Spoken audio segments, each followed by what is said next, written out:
A very very good morning to all of you and this is your प्यारा सा channel love you chemistry and myself R K Rajput. So guys, जैसा कि आपको पता है हम कर रहे हैं यूपी पीजीटी का पीजीटी ओ बैच, जिसमें हम ऑर्गेनिक केमिस्ट्री में जीओसी पढ़ रहे हैं। जीओसी में आज हमारा 16th लेक्चर है। इससे पहले 15 लेक्चर यहाँ पे अपलोड हो चुके हैं। अगर किसी ने अब तक वो लेक्चर्स नहीं देखे हैं तो प्लीज जाके पहले वो लेक्चर्स देखें, काफी इंपॉर्टेंट लेक्चर्स है, ठीक है ना।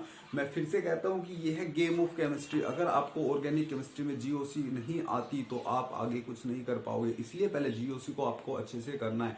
और ये आज 16th लेक्चर है। इससे पहले लेक्चर में हमने पढ़ा था कार्बोकैटायन और हम कार्बोकैटायन खत्म कर चुके हैं। और मैंने आपको कहा भी था कि carbocation is very very very important, ठीक है ना। आप देखोगे जब हम रिएक्शन मैकेनिज्म पढ़ेंगे बहुत ज्यादा इंपॉर्टेंस है कार्बोकैटायन की, इसलिए आप लोगों को बड़े ध्यान से पढ़ना है कार्बोकैटायन। ओके, सो आज हम स्टार्ट करने जा रहे हैं एक न्यू रिएक्शन इंटरमीडिएट, जिसका इतना इंपॉर्टेंस नहीं है। वैसे हम उस रिएक्शन इंटरमीडिएट को थोड़ा बहुत अब यहाँ पे देखेंगे, आगे जाके जब हम उसकी रिएक्शंस पढ़ेंगे, जब हम उसे अच्छे से वहां पे फिर पढ़ लेंगे, ठीक है ना। And then reaction intermediate is carbanion. Carbanion means जब कार्बन के ऊपर क्या हो, नेगेटिव चार्ज हो। कार्बोकैटायन क्या था, जब कार्बन के ऊपर पॉजिटिव चार्ज हो। ये है जब कार्बन के ऊपर नेगेटिव चार्ज हो। आइए हम समझते हैं एक बार से क्या होता है कार्बेनायन। वही, अगर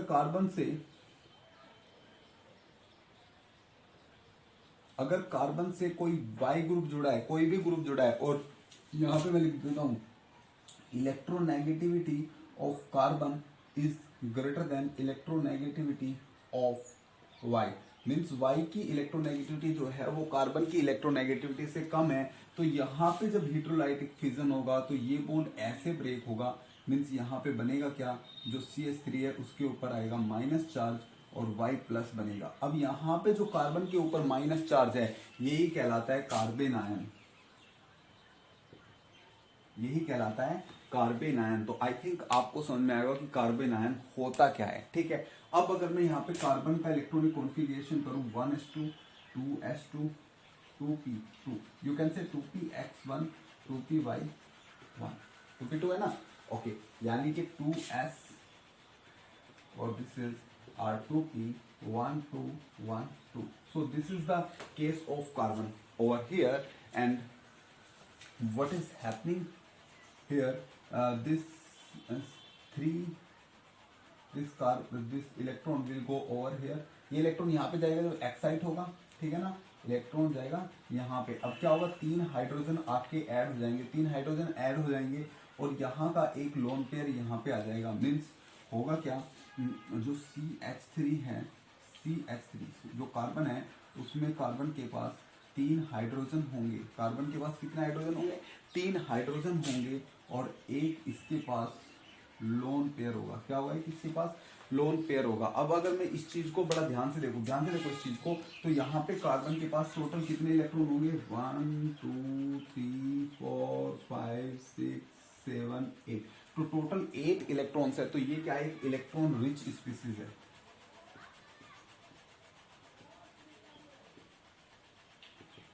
ठीक है ना। अब आप क्या निकाला करते थे, आप निकालते थे यहाँ पे हाइब्रिडाइजेशन। तो हाइब्रिडाइजेशन कहते हैं नंबर ऑफ सिग्मा बॉन्ड गिन लो, उसमें हम पाई इलेक्ट्रॉन भी गिनते हैं। तो वो सॉरी पाई कह रहा हूँ, लोन पेयर भी 1 2 3 4 ऑर्बिटल होंगे, यहाँ पे 4 ऑर्बिटल होंगे। तो यहाँ पे sp3 हाइब्रिडाइजेशन होगा। तो इसकी जो शेप होगी, जनरली मैंने ऐसे बना के दिखा दिया, ऐसी शेप नहीं होती, ये शेप इसकी नहीं होगी। तो शेप कैसी होगी इसकी, कुछ इस टाइप से होगी,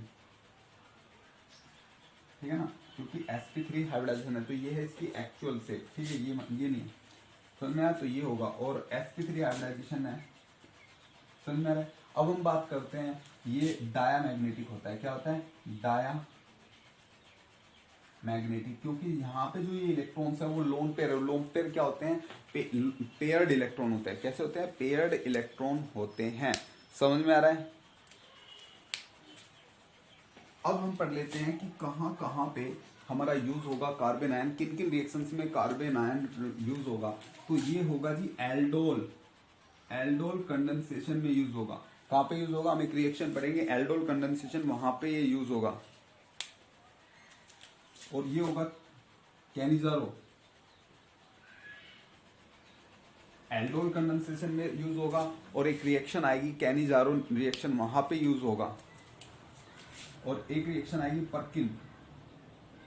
परकिन, वहां पे भी यूज होने वाला है। मीन्स ये एल्डोल में यूज होगा, कैनिजारो में यूज होगा और परकिन में यूज होगा। और ये एक बहुत ही अच्छी केमिस्ट्री हम आगे पढ़ेंगे, इनोलेट केमिस्ट्री वहां पे यूज होगा। इनोलेट केमिस्ट्री, ये इनोलेट केमिस्ट्री में भी बहुत इंपॉर्टेंट रोल प्ले करेगा, तो वहां पे हम बहुत ही अच्छे से पढ़ेंगे इन चीजों को। तो एल्डोल कंडेंसेशन, कैनिजारो, परकिन और पूरी इनोलेट केमिस्ट्री में बहुत ही अच्छे से इसे पढ़ा जाएगा, ठीक है ना। तो हम बात करते हैं अब स्टेबिलिटी ऑफ कार्बन आयन की। कार्बन आयन की स्टेबिलिटी की बात कर लेते हैं,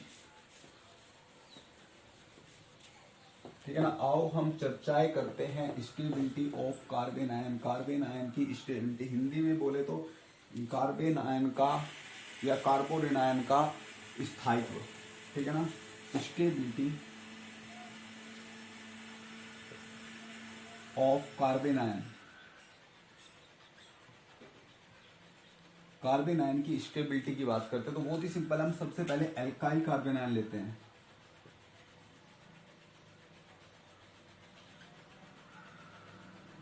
एल्काइल कार्बन आयन्स लेते हैं तो उसमें मैं ले लेता हूं CH3 minus, CH3 CH2 minus, CH3 CH, CH3 minus, CH3 C, CH3 CH3 minus. तो जैसे कि आप देख रहे हो इसमें पहले वाला ये आपका है मिथाइल,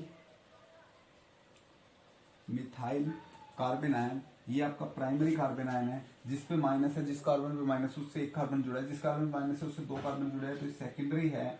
और ये आपका टर्सरी है, प्राथमिक, द्वितीयक, तृतीयक, अगर मैं हिंदी में बात करूं तो ये होगा जी, ठीक है ना। हम जब इस केस में जब हम कार्बोकैटायन की बात करते हैं तो हम कहते हैं जो टर्सरी है वो मोर स्टेबल होता था ड्यू टू हाइपर कॉन्जुगेशन, ठीक है ना। अब अगर मैं बात करूं तो कार्बन में, ध्यान से सुनो, सबसे पहले हम बात करते हैं कि जो एटम्स होते हैं या जो मोलिक्यूल्स होते हैं, मोलिक्यूल्स में नेगेटिव और पॉजिटिव चार्ज अगर कहीं पे आ रहा है तो वो अनस्टेबिलिटी क्रिएट करता है। ध्यान से देखो यहाँ पे नेगेटिव है, नेगेटिव है, नेगेटिव है, तो ये क्या कर रहे होंगे, अनस्टेबिलिटी क्रिएट कर रहे होंगे। मीन्स मुझे इन्हें स्टेबल करना है, तो स्टेबल करने के लिए क्या करना पड़ेगा, स्टेबल करने के लिए हमें इस नेगेटिव चार्ज को यहाँ से कम करना होगा। और नेगेटिव चार्ज कम कब होगा, जब यहाँ पे कोई इलेक्ट्रॉन विड्रॉइंग ग्रुप लगा होगा। तो अगर आप देखोगे यहाँ पे इलेक्ट्रॉन विड्रॉइंग तो कहीं पे नहीं लगा है, यहाँ पे आप, और हाइपर कॉन्जुगेशन भी कार्बोकैटायन में होता नहीं है। हमने पढ़ा था जब हाइपर कॉन्जुगेशन जब हम पढ़ रहे थे जीओसी में, तो वहां पे हमने पढ़ा था कि कार्बन आयन में हाइपर कॉन्जुगेशन नहीं होता, ठीक है ना। आप जाके हाइपर कॉन्जुगेशन वाला लेक्चर देखिए पहले, ठीक है ना। तो हाइपर कॉन्जुगेशन तो यहाँ पे होगा नहीं। बट अब यहाँ पे देखिए तो ये क्या लगा रहा है जी,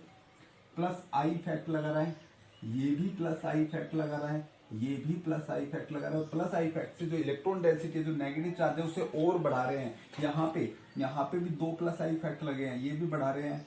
यहाँ पे एक प्लस आई इफेक्ट लगा है और यहाँ पे नो इफेक्ट, कोई प्लस आई इफेक्ट, कोई भी इफेक्ट यहाँ पे नहीं लगा है। तो प्लस आई इफेक्ट क्या करेंगे, इलेक्ट्रॉन डोनेट करेंगे, मीन्स जो नेगेटिव चार्ज है उसे और ज्यादा बढ़ाएंगे, मीन्स और ज्यादा अनस्टेबल करेंगे। तो सबसे ज्यादा स्टेबल यहाँ पे ये होगा, फिर ये होगा, फिर ये होगा। मीन्स आप कहते हो कि primary carbon ion is more stable than secondary than tertiary, and the methyl carbon ion is most stable in all these carbon ions, in all these alkyl carbon ions.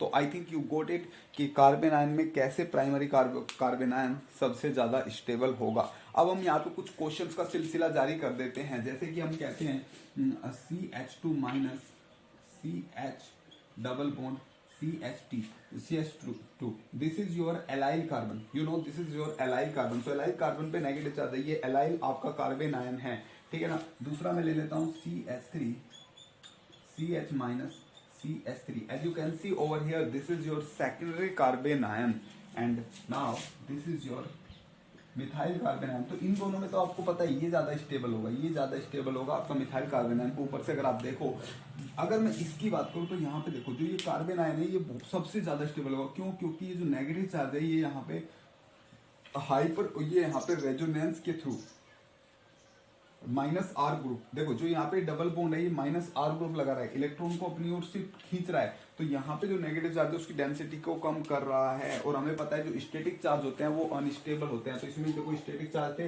लेकिन यहाँ पे चार्ज स्टैटिक नहीं है, वो conjugation में आ रहा है, तो ये स्टेबिलिटी की ओर लेके जा रहा है। मीन्स सबसे ज्यादा स्टेबल, अगर इसे ए कहूँ, इसे बी कहूँ और इसे सी कहूँ, तो ए सबसे ज्यादा स्टेबल है, देन सी, देन बी, ए सी बी, ये होगा स्टेबिलिटी ऑर्डर। बस आपको ध्यान रखना है कि जो स्टैटिक चार्ज होते हैं वो अनस्टेबल करते हैं कंपाउंड को।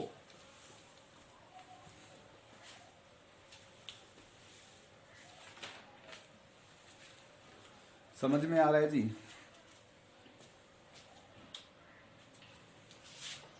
ओके, नेक्स्ट क्वेश्चन ले लेते हैं, ठीक है ना। यहाँ पे जो एक एक क्वेश्चन है वो एक एक कंसेप्ट को क्लियर कर रहा है, ठीक है, तो इसलिए आपको बड़े ध्यान से देखना होगा, ठीक है ना। समझ में आ रहा है जी? चलो, समझ में आ रहा है तो अच्छी बात है। नेक्स्ट क्वेश्चन हम देख लेते हैं, जैसे कि यहाँ पे मैं कहूँ CH3CH2 minus, this is ethyl carbon ion.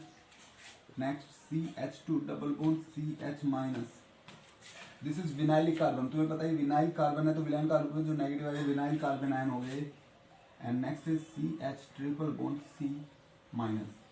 सो अब आपको बताना है इनमें तीनों में स्टेबिलिटी ऑर्डर, ठीक है ना। और स्टेबिलिटी ऑर्डर अगर आप बताओगे तो बताओ आप मुझे कैसे स्टेबिलिटी ऑर्डर बताओगे यहाँ पे, तो सबसे ज्यादा स्टेबल कौन होगा।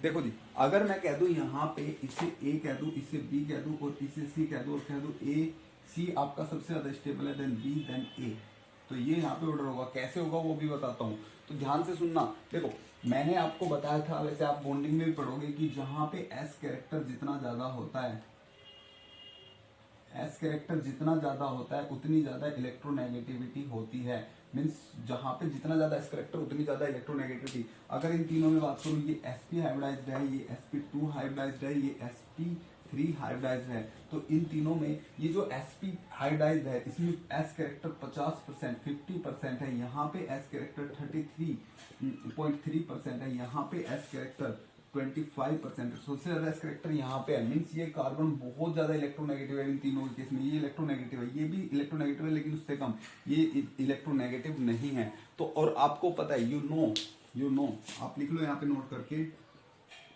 कि the negative charge is more stable than the negative charge is stable on electronegative atom. Means जो इलेक्ट्रोनेगेटिव एटम होते हैं उन पे जो नेगेटिव चार्ज होता है वो स्टेबल होता है।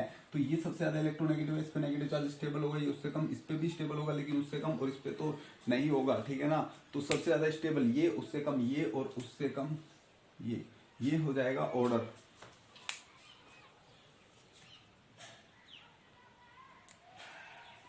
नेक्स्ट क्वेश्चन देख लेते हैं जी।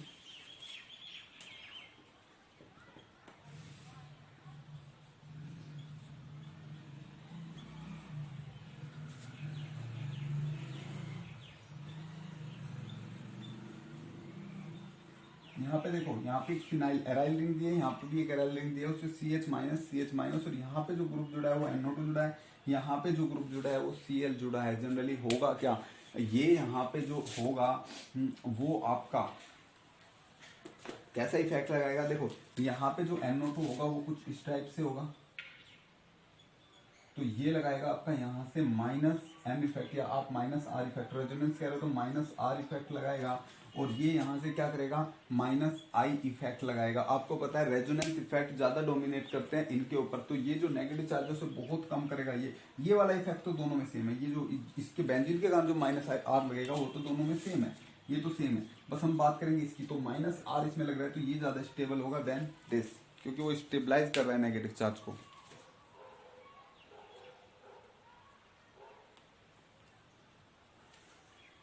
ठीक है ना। नेक्स्ट क्वेश्चन देख लेते हैं, नोट कर लीजिएगा, तो हम चर्चाएं करते हैं नेक्स्ट क्वेश्चन पर। देखो, बहुत ही ज्यादा इंपॉर्टेंट चीजें है, इसलिए आपको ध्यान देना है, बहुत ही अच्छे से ध्यान देना है, ठीक है। हम क्वेश्चन लेते हैं नेक्स्ट।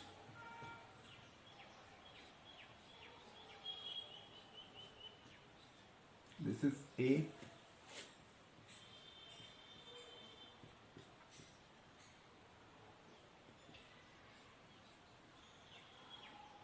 this is B,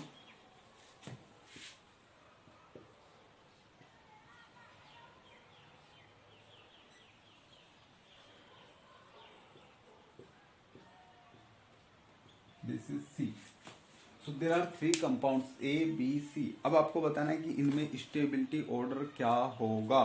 देखो जी, अगर मैं बात करूं तो यहाँ पे नेगेटिव है, इसमें यहाँ पे नेगेटिव है, इसमें यहाँ पे नेगेटिव है। आप जरा एक बार सोच के देखो कि कौन सा आपका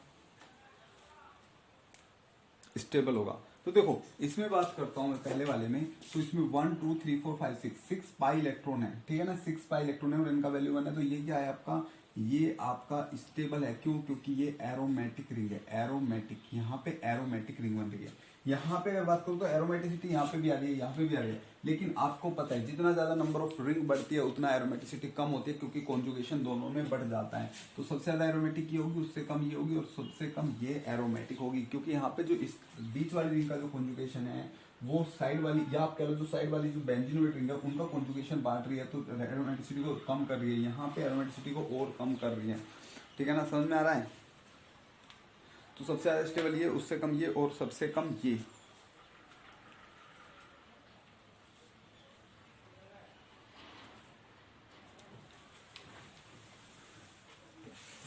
ठीक है भाई, समझ में आ रहा है? देखो नेक्स्ट हम क्वेश्चन देख लेते हैं, काफी अच्छा क्वेश्चन है। आई होप आप लोगों को इंटरेस्ट आ रहा होगा। ठीक है ना, तो ध्यान से पढ़ो, आप ध्यान से पढ़ो। फिर से कह रहा हूँ, कार्बोकैटायन जो हमने पढ़े थे पहले, अब तक जो हमने पढ़ रखे हैं वो काफी इंपॉर्टेंट चीजें हैं। कार्बोकैटायन बहुत जगह रिएक्शन में आएंगे, ठीक है ना, आएंगे तो कार्बोनायन भी। कार्बोकैटायन को आपको बहुत ही अच्छे से पढ़ना है, ठीक है। चलो हम स्टार्ट करते हैं next question. Question is that which has the more acidic character, more acidic hydrogen. इसने पूछा है कौन मोर एसिडिक हाइड्रोजन रखेगा, किसके पास मोर एसिडिक हाइड्रोजन है। तो सबसे पहला दिया है इसमें CH2,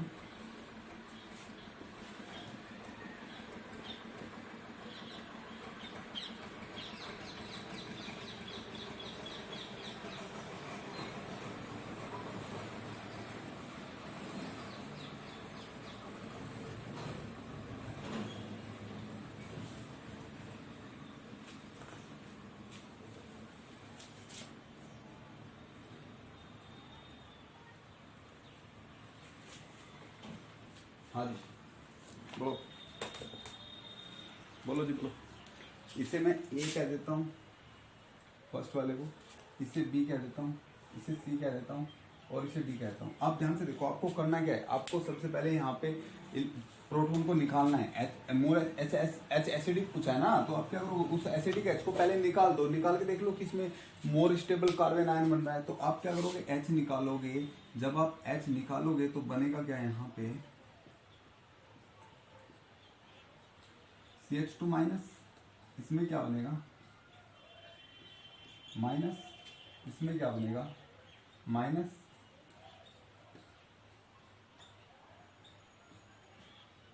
माइनस। तो देखो इन सब की अगर बात करूं तो इसमें तो ये नेगेटिव बनने के बाद में, ये कार्बन आयन बनने के बाद में एरोमेटिक बन रहा है, एरोमेटिक। तो जहां पे एरोमेटिसिटी आ रही हो वो तो सबसे ज्यादा स्टेबल होता है, तो बी तो होगा जी सबसे ज्यादा स्टेबल, ठीक है ना। अब बात करते हैं इनकी। देखो ये बन रहे हैं दोनों एंटी एरोमेटिक, आप देख रहे हो ये दोनों एंटी एरोमेटिक बन रहे हैं माइनस आने के बाद में, तो इन्हें तो अभी छोड़ देते हैं, तो सबसे बाद में जाएंगे। तो इससे बाद में क्या होगा, ए होगा, क्योंकि ए में क्या है, रेजोनेंस आ रहा है, कुछ इस टाइप से रेजोनेंस आ रहा है, तो ये क्या होगा, रेजोनेंस स्टेबलाइज होगा। समझ में आ रहा है? ओके, तो इससे बाद में आ गया ए।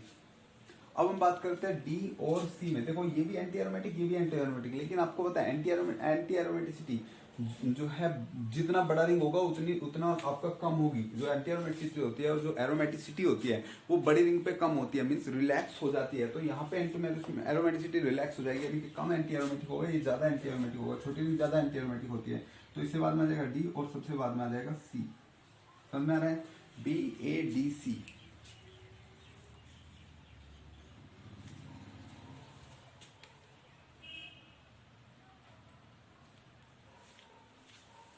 नेक्स्ट क्वेश्चन देख लेते हैं।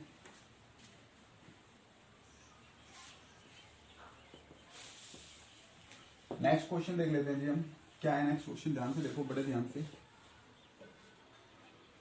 What is the question? Question is that ये आपका विनाइलिक कार्बोकेटायन दे रखा है, सॉरी एलाइलिक कार्बोकेटायन दे रखा है, और यहाँ पे कार्बोकेटायन कुछ इस टाइप से दे रखा है, और यहाँ पे कार्बोकेटायन कुछ इस टाइप से दे रखा है,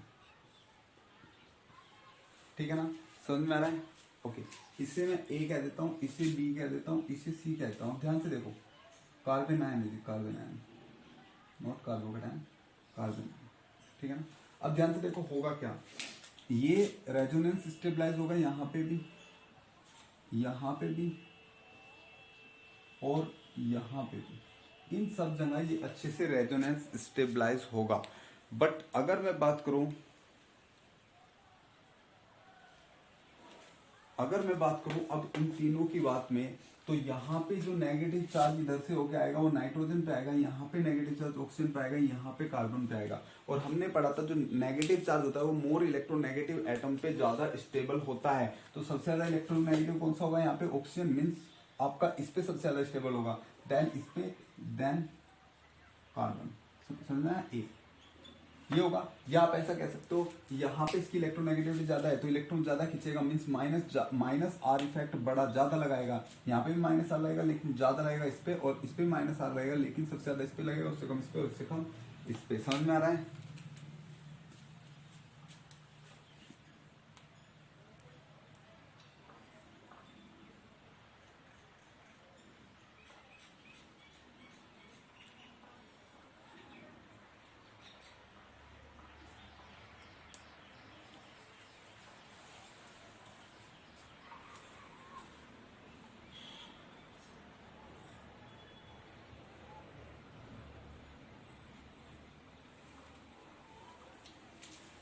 चलो जी नेक्स्ट क्वेश्चन देख लेते हैं। Let's say I am talking about C F C L so which one is more stable? So इस केस में क्या हो रहा है, ध्यान से देखो, ये कौन सा इफेक्ट लगाएंगे? एफ है यहाँ पे, तो माइनस आई इफेक्ट लगेगा, यहाँ पे भी माइनस आई लगेगा, यहाँ पे भी माइनस आई, यहाँ पे भी माइनस आई, यहाँ पे भी माइनस आई, यहाँ पे भी माइनस आई। और आपको पता है इनका माइनस आई ज्यादा होता है तो ज्यादा स्टेबलाइज करेगा, ये कम स्टेबलाइज करेगा। आप ऑप्शन ये लगा दोगे, राइट। लेकिन अगर आपने ऐसे लगाया तो ये हो जाएगा गलत। ये क्या हो जाएगा? गलत। तो जनरली होगा क्या यहाँ पे, सोचो। तो यहाँ पे होगा आपका इसका जस्ट विपरीत, जस्ट उल्टा। ये ज्यादा स्टेबल होगा than E case. Why? Because of D orbital presence. इसमें क्या होता है Cl में, Cl का अगर मैं इलेक्ट्रॉनिक कॉन्फ़िगरेशन करूं 1s2 2s2 2p6 3s2 3p5 3p5, तो 3p में यहाँ पे vacant, sorry 3p5 and 3d0। तो अगर मैं बात करूँ 3d0 तो डी ऑर्बिटल वैकेंट है। सी में क्या है? वैकेंट डी ऑर्बिटल है, वैकेंट डी ऑर्बिटल है। अब वैकेंट डी ऑर्बिटल होने से होगा क्या? ध्यान से सुनो, ये माइनस जाएगा ऐसे, तो यहाँ पे क्या हो जाएगा? रेजोनेंस। यहाँ पे क्या हो रहा है? रेजोनेंस।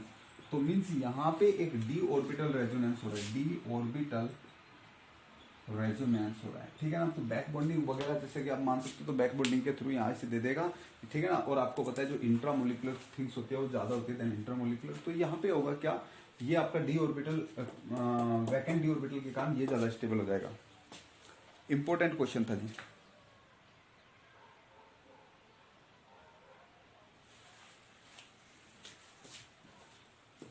ठीक है जी, समझ में आ रहा है? नेक्स्ट क्वेश्चन करते हैं, and this is the last question of this lecture, or you can say for carbon ion. So let's say I have this bridge head compound as first,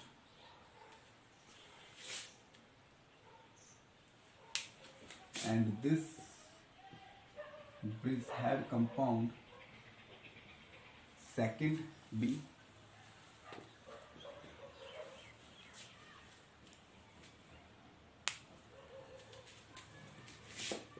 and this is the third ABC। आपको इसमें बताना है stability order.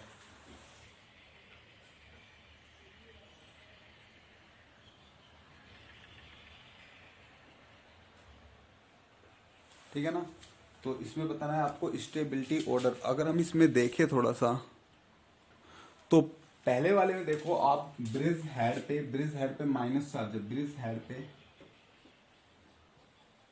पे क्या है? Negative है। और ये ब्रैड्स रूल को क्या करता है? वॉयलेट कर रहा है, तो ये तो अनस्टेबल होगा। ये भी ब्रैड्स रूल को वॉयलेट कर रहा है, ये भी अनस्टेबल होगा। लेकिन इसमें आप देखो तो इसमें अच्छा खासा रेजोनेंस है, तो बी सबसे ज्यादा स्टेबल होगा। अब अगर मैं ए और सी की बात करूं तो इन दोनों में थोड़ा स्टेबल ए होगा देन आपका सी। वाई? वैसे तो दोनों अनस्टेबल है क्योंकि ब्रेड्स रूल को वॉयलेट कर रहे हैं, लेकिन इसमें देखो, इस वाले में बात करूं तो पास में ही क्या है? इलेक्ट्रॉन विड्रॉइंग इफेक्ट है, यहाँ पे दूर है। तो आप अगर आपको देखना ही है यहाँ पे क्या ऑर्डर होगा तो ये होगा BAC।